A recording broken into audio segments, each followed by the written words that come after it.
अभी जो हमारे गेस्ट हैं यहाँ पर पीछे बैक स्टेज पर, वो अभी तक जितने भी गेस्ट आए हैं उसमें से सबसे कम एज इनकी है। उनको आप सब गूगल बॉय ऑफ इंडिया के नाम से जानते हो। Please give a energetic and warm welcome to Kautilya पंडित।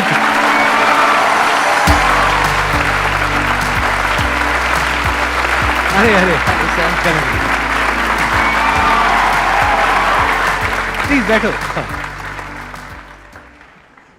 आपकी एज कितनी है पहले तो ये बता दो। तो अभी करंटली आई एम 14 ईयर्स जी। आपको पता है यहाँ पर जितने भी लोग आए हैं उसमें सबसे कम एज आपकी है अभी। लेकिन सर मतलब जितने भी लोगों से अब तक मैं मिला हूँ आपकी एज के, मतलब 40-50 साल के या 30 ईयर्स के, आपके जितने भी शोज देखे हैं उनमें मेरे को तो सबसे कम उम्र के आप लगे हो। अरे ये बताइए मेरे को कि आपकी ये शुरुआत कैसे हुई। जब मैं 5 साल का था तो मुझे लिखना पढ़ना कुछ नहीं आता था। फिर ऐसे ही था कि मैंने 10-15 दिन में ही मतलब लिखना पढ़ना, like all the alphabets and everything I learn them. तो उसके बाद गर्मियों की छुट्टियों की बात है तो मेरे पापा जी एक स्कूल रन करते हैं छोटा सा गांव में, तो वहाँ पर मैं पढ़ता था। कहाँ के रहने वाले हो आप? मैं करनाल। अच्छा जी। तो वहाँ पर एक जैसे हॉलीडे होमवर्क देते सबको एक जनरल कि आपको जो वर्ल्ड मैप होता है, एटलस होता है, अगर जिन जिन को अच्छा लगता है आप वो करके आना, आप मतलब उसे समझ के आना। तो फिर ये मेरे दादाजी ने कहा, फिर पापा जी ने कहा कि तो मैं भी कर सकता हूँ। तो पहले ही दिन मैंने देखा तो I got into it and I learned it. मैं उसमें सवाल पूछता गया और जितने भी मेरे कुछ भी मन में रहता तो वो सब आता गया एंड विद इन 20 डेज और something I got used to it और मुझे बहुत ही अच्छा लगने लगा। एंड जितना भी वर्ल्ड मैप वगैरह इस टाइप की रिगार्डिंग जितनी भी चीज़ें होती हैं, पॉलिटिक्स, इकोनॉमिक्स, वो सभी मुझे मतलब things were very easy for me. And उसी के बाद से लोग कहते गए कि नॉलेज बढ़ता गया और तब से मतलब यही है कि सीखने का प्रयास कर रहा हूँ। कुछ भी नई चीज़ मिलती है, like currently I am a student of 11th grade but I am learning things like astrophysics and quantum mechanics. तो I am not very into it but I like to study it and जितना भी मेरे से हो सकता है मैं उसके अंदर कोई नई चीज़ देखने का प्रयास करता हूँ और कोई नया सवाल पूछने की कोशिश करता हूँ, क्योंकि जितनी भी ज़्यादा क्वेरीज, जितनी भी ज़्यादा माइंड के अंदर जो भी कोई क्वेश्चन आता है I try to get it forward और वैसे ही सारी चीज़ें आसान होती रहती हैं। I try to delve myself deep into it, क्योंकि कोई भी फील्ड इस टाइप का I think that they need one thing that is really important for them, that is questioning. क्योंकि जितने ज़्यादा आप अलग टाइप के क्वेश्चंस पूछते हो उतना ज़्यादा आप उस चीज़ को अच्छी तरीके से समझ सकते हो। तो वही है कि मैं अभी भी क्वेश्चंस नए ढूंढ रहा हूँ, जवाब उनके मिल ही जाएंगे। बस ये है कि जितने ज़्यादा और नए और अच्छे क्वेश्चंस मेरे पास आते गए और आते हैं उनसे मैं आगे बढ़ने का कोशिश कर रहा हूँ। क्वांटम फिजिक्स में वेव पार्टिकल थ्योरी है जी सर। तो उसको आपने स्टडी किया होगा। हाँ, जैसे कि wave particle theory, dual nature of light and matter, वो सब, हाँ वो सब अभी धीरे धीरे मैं कर रहा हूँ। और स्पेशली अभी तो मैं एस्ट्रोफिजिक्स जो है वो ज़्यादा पढ़ रहा हूँ। और जैसे कि डार्क मैटर है, डार्क एनर्जी है, तो या फिर माइक्रोवेव रेडिएशन है, बैकग्राउंड रेडिएशन, एक्सपैंडिंग यूनिवर्स, ये सारी चीज़ें मुझे काफ़ी इंट्रीग करती हैं और इनके बारे में मैं कुछ रिसर्च पेपर्स और अलग अलग चीज़ें अभी स्टडी कर रहा हूँ। तो जीरो पॉइंट फील्ड के बारे में भी आपने कुछ स्टडी करी है? नहीं, अभी ज़्यादा नहीं। अभी मैं जनरली जैसे अभी मैं टाइप 1A सुपरनोवा और उनके जो एक्सपेंशन है, लाइफ साइकिल ऑफ स्टार, उनके बारे में अभी मेरी रीसेंट स्टडी चल रही है। मैंने आपकी YouTube पर एक वीडियो देखी थी जिसमें एक न्यूज़ एंकर आपसे कुछ पूछ रही थी और आप एक एक करके सारे सवालों के जवाब दे रहे थे। तो क्या अभी भी आप उस तरह से सवालों के जवाब दे सकते हैं? कोई भी आपसे कोई भी कैसा भी सवाल पूछेगा तो आप जवाब दे सकते हैं? क्योंकि ऐसा है कि नॉलेज तो एंडलेस है और सब कुछ तो कोई जान ही नहीं सकता। लेकिन ये है कि जितना ज़्यादा मतलब अपने सराउंडिंग्स को ऑब्जर्व करते हैं तो उतना ज़्यादा क्या है, जितना ज़्यादा आप नॉलेज ग्रहण करते रहते हैं उतना आपका माइंड एक तरह की मैग्नेट की तरह बन जाता है।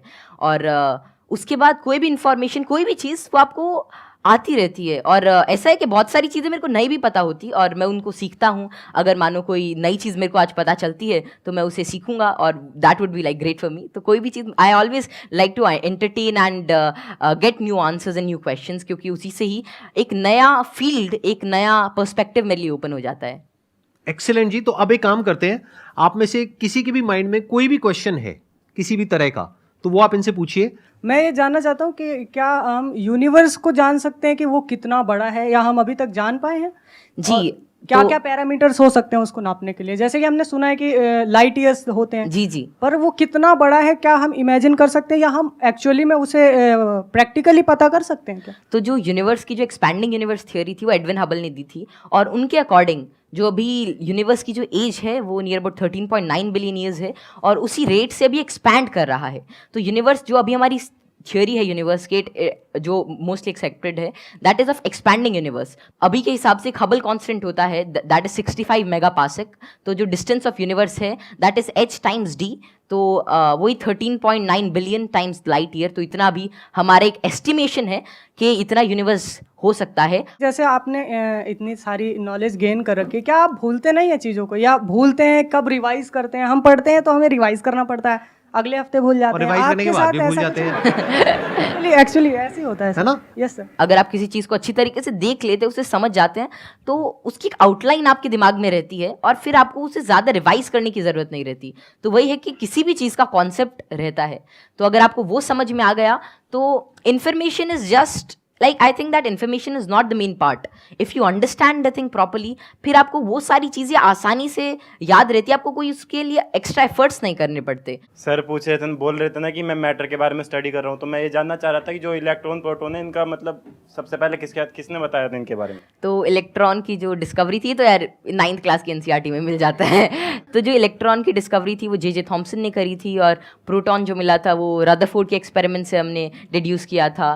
और चैडविक ने, मतलब जेम्स चैडविक ने जो बेरिलियम की, मतलब जो रेडियो एक्टिव सोर्स से डीके को स्टडी किया, तो उससे न्यूट्रॉन के बारे में पता चला था। ये तो बहुत बेसिक क्वेश्चन है भैया, कुछ अच्छा पूछो। थोड़े अच्छे क्वेश्चन पूछो। क्या पूछ रहे हो आप लोग यार? टोटली। मुझे आपसे एक क्वेश्चन है कि आप जितने सेलिब्रिटी से मिलते हो, तो आप इतने जो मिलने से पहले जो बात करने का जो होता है नर्वसनेस, इसको कैसे दूर करें? आप जैसे संदीप सर से बात कर रहे हो और बड़े बड़े आप सेलिब्रिटी से मिले हो, तो आप किस तरह से इतना एक्सपीरियंसली आप बात कर लेते हो किसी से? देखिए, जैसे आज मैं यही सोच के आया था कि मैं संदीप सर से मिलूंगा और उनसे बहुत कुछ सीखने को मिलेगा। तो ऐसा तो है नहीं कि संदीप सर आएंगे और मेरे से पूछेंगे चल ये बता, और फटाफट अगर कुछ गलत बताया जाए तो एक थप्पड़ मारेंगे। ऐसा तो होगा नहीं ना।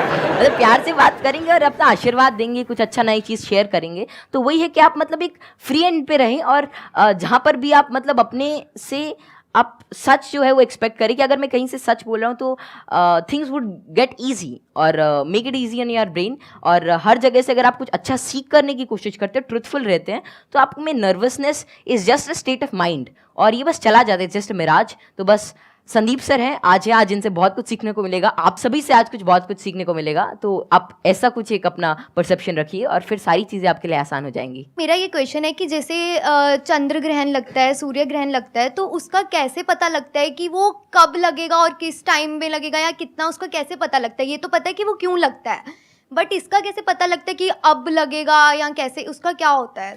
तो खैर ये जो टेक्नोलॉजी थी एस्टिमेट करने की कि कब सोलर एक्लिप्स, लूनर एक्लिप्स या कोई भी सेलेस्टियल मूवमेंट होगी, ये तो आज से मतलब कई हज़ार साल पहले ही डेड्यूस हो चुकी थी। और इसका रीज़न यही है कि ऑब्जर्वेशन से हम एवरेज टाइम निकाल सकते हैं। एक पैरेलैक्स एंगल आपने पढ़ा होगा कि उससे हम मतलब ये एवरेज स्पीड और एवरेज डिस्टेंस निकाल सकते हैं किसी भी चीज़ का, और उससे ही हम डेड्यूस कर सकते हैं कि कितना रेडियस है, कि एक साल में इतना डिस्टेंस ट्रैवल करती है। फिर एपोजी पेरेजी, फिर केपलर्स लॉ लगा के सेमी मेजर एक्सिस वगैरह निकाल के, तो उससे हम उसका डिस्टेंस यूज़ कर सकते हैं, और फिर टाइम पीरियड से हम we can actually deduce it. और एक नई चीज़ लूनर एक्लिप्स वगैरह के बारे में ये है कि जैसे जैसे आजकल क्या है, जो due to tidal forces moon हमसे हर साल 3 सेंटीमीटर दूर जा रहा है। तो बहुत हज़ारों सालों बाद ऐसा होगा कि सन तो उतना ही रहेगा, लेकिन चांद जो छोटा हो जाएगा, तो उसके बाद मतलब एक्लिप्स जो होगी वो जिसे आजकल टोटल होती है उतनी नहीं होगी।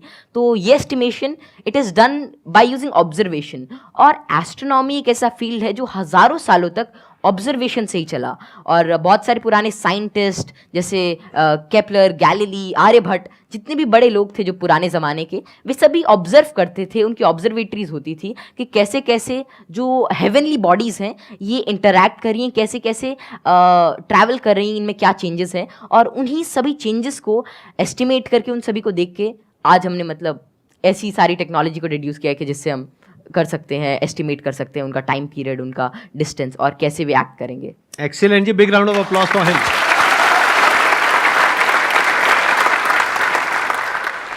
मैं ये पूछना चाहूँगा, जैसे यहाँ पर बैकग्राउंड हमारा होता है तो लोग कहते हैं कि इंटेलिजेंस जेनेटिक होता है, काफ़ी मतलब कि उसको बढ़ाने में बहुत ज़्यादा नहीं हम लोग कर सकते हैं। तो आपका इस पर क्या व्यू है कि इंटेलिजेंस, जैसे IQ टेस्ट भी आप बार बार दोगे तो आपका IQ का स्कोर बढ़ने लगेगा उसमें, तो आपका इसमें क्या कमेंट रहेगा कि इंटेलिजेंस के लिए आप क्या व्यू रखते हैं? ये ना बहुत इंटरेस्टिंग क्वेश्चन है जी सर। और मैं ये क्वेश्चन के आंसर से पहले एक बार, अगर आपके पेरेंट्स आए हुए हैं, आपके फादर हाँ, आए हुए हैं, पापा जी आए हुए हैं, मैं एक बार उनसे भी कुछ बात करना चाहूंगा। एक बार उनको माइक दीजिए। मैं आपसे ये जानना चाहूंगा कि आपके जो बेटे हैं ये तो सबको पता है कि किस तरीके से चीज़ों को याद रखते हैं, किस तरह से एक्सप्रेस करते हैं। क्या आप भी इसी तरीके से चीज़ों को याद रख पाते हैं? पहले तो बहुत बहुत धन्यवाद जो आपने माइक दिया, और जो आपके आज दीदार हुए। हम बहुत दिनों से कुछ एक गिने चुने शख्सियत ऐसे जिनसे नहीं मिल पाए, उनमें एक संदीप माहेश्वरी थे, और जैसे ही कौटिल्य को पता लगा कि उनसे मिलने का मौका मिलेगा, ये बहुत ज़्यादा एक्साइटेड था आपसे मिलने के लिए। Thank you. मेरे पिताजी भी काफ़ी इंटेलिजेंट व्यक्ति थे, कौटिल्य भी इंटेलिजेंट है, और हम बीच की पीढ़ी हैं। थोड़ा सा मैं कुछ कम हूँ, ये दोनों दादा पोता थोड़े ज़्यादा। बहुत ऐसे बच्चे हैं जो मेरे से बहुत ज़्यादा इंटेलिजेंट है, मेरे को लगता है, जिनकी